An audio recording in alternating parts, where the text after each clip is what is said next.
Hello everyone. आज हम लोग ब्लड डिसऑर्डर्स के बारे में देखते हैं।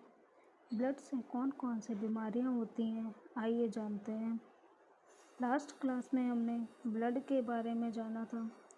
ब्लड क्या होता है, प्लाज्मा क्या होता है और ब्लड सेल्स क्या होती हैं। जैसा कि इस फ्लो चार्ट में दर्शाया गया है, प्लाज्मा के अंदर क्या क्या इंक्लूड होता है और ब्लड सेल्स के अंदर क्या क्या आती हैं, ल्यूकोसाइट्स, प्लेटलेट्स और एरिथ्रोसाइट्स, और उनके सब टाइप्स दिखाए गए हैं। नेक्स्ट पिक्चर में एक टेस्ट ट्यूब में ब्लड को रखा गया है, जिसमें जो वाइट कलर है वो रेड ब्लड सेल्स को दर्शा रहा है। जो वाइट कलर का है वो वाइट ब्लड सेल्स और प्लेटलेट्स को दर्शा रहा है। जो एक्स्ट्रा वाटरी फ्लूइड है वो प्लाज्मा को दर्शा रहा है। ब्लड में 55% प्लाज्मा, 45% रेड ब्लड सेल्स और 1% WBC एंड प्लेटलेट्स होता है।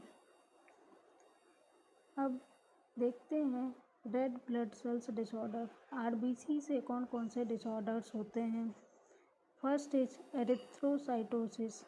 एरिथ्रोसाइटोसिस को पॉलीसाइथीमिया भी कहते हैं।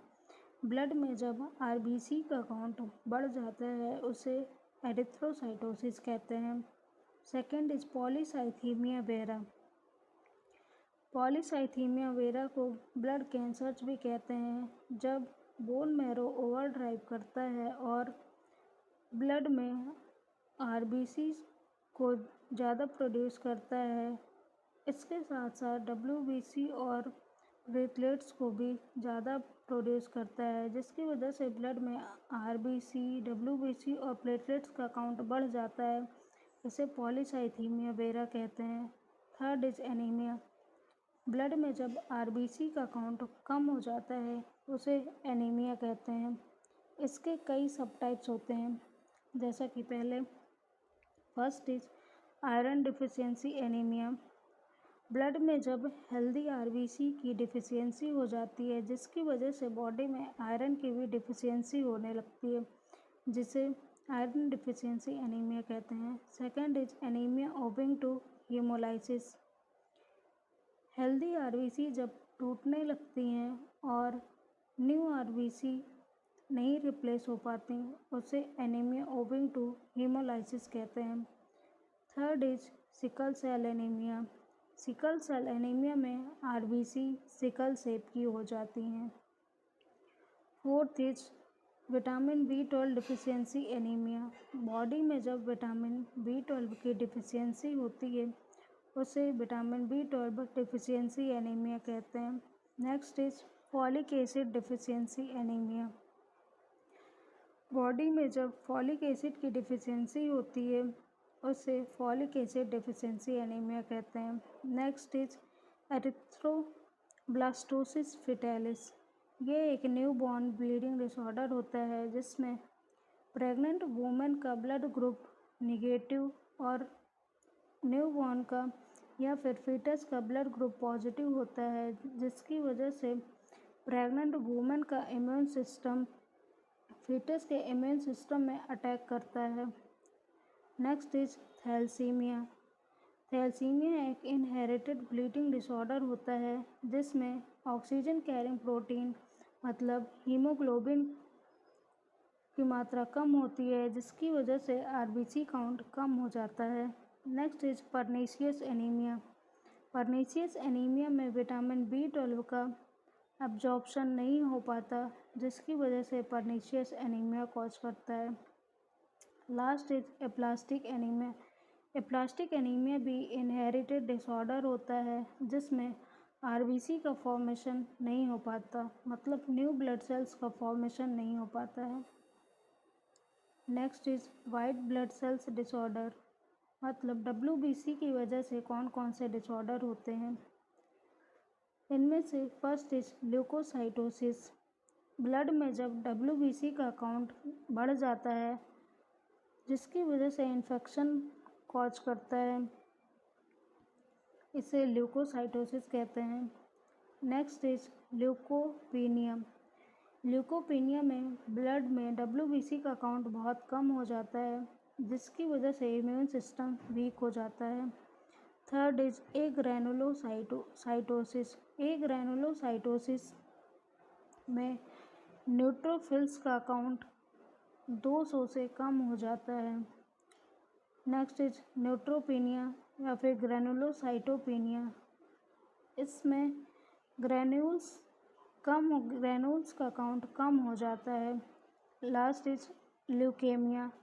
ल्यूकेमिया ब्लड फॉर्मिंग टिश्यू या फिर बोन मैरो का कैंसर होता है। यह 2 टाइप्स का होता है, acute leukaemia and chronic leukaemia. Next is platelets disorder. Platelets की वजह से कौन कौन से डिसऑर्डर होते हैं? इनमें से फर्स्ट इज थ्रोम्बोसाइटोपेनिया। ब्लड में जब प्लेटलेट्स का काउंट बहुत कम हो जाता है, जिसकी वजह से ब्लड की क्लॉटिंग नहीं होती है, उसे थ्रोम्बोसाइटोपेनिया कहते हैं। Next is थ्रोम्बोसाइटोपैथीज। थ्रोम्बोसाइटोपैथीज में ब्लड क्लॉटिंग टाइम ज़्यादा हो जाता है और सेल्स भी एबनॉर्मल हो जाती हैं। नेक्स्ट इज विटामिन के deficiency.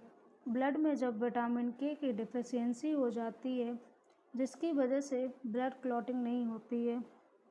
Last is disseminated intravascular coagulation, DIC। DIC एक ऐसा ब्लीडिंग डिसऑर्डर होता है जिसमें ब्लड बहुत ज़्यादा क्लॉट होता है। ब्लड वेसल्स में छोटी ब्लड वेसल्स में ब्लड क्लॉट हो जाता है, जिसकी वजह से वह ब्लॉक हो जाती हैं। यह एक लाइफ थ्रेटनिंग कंडीशन होती है। Next is congenital coagulopathies. Congenital coagulopathies का मतलब होता है ऐसा ब्लीडिंग डिसऑर्डर जो बर्थ से ही बॉडी में प्रेजेंट होता है। First is haemophilia.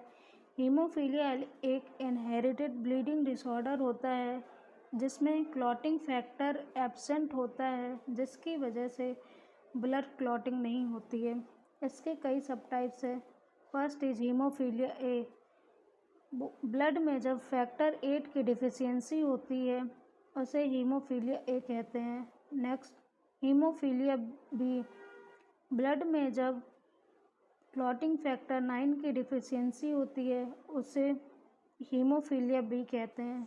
Third is haemophilia C. Blood में जब क्लॉटिंग फैक्टर 11 की डिफिशियंसी होती है, उसे हीमोफीलिया सी कहते हैं। Last is para haemophilia. Blood में जब क्लॉटिंग फैक्टर 5 की डिफिशियंसी होती है, उसे पैरा हीमोफीलिया कहते हैं। Last is von Willebrand's disease. यह एक इनहेरिटेड डिसऑर्डर होता है जिसमें क्लॉटिंग प्रोटीन की डिफिशियंसी होती है या फिर कम मात्रा में प्रेजेंट होती है, उसे वॉन विलब्रैंड डिसीज़ कहते हैं। आई होप मेरा वीडियो आपको पसंद आया हो। प्लीज़ मेरे चैनल को सब्सक्राइब करें, लाइक करें एंड कमेंट करना बिल्कुल ना भूलें। Thank you.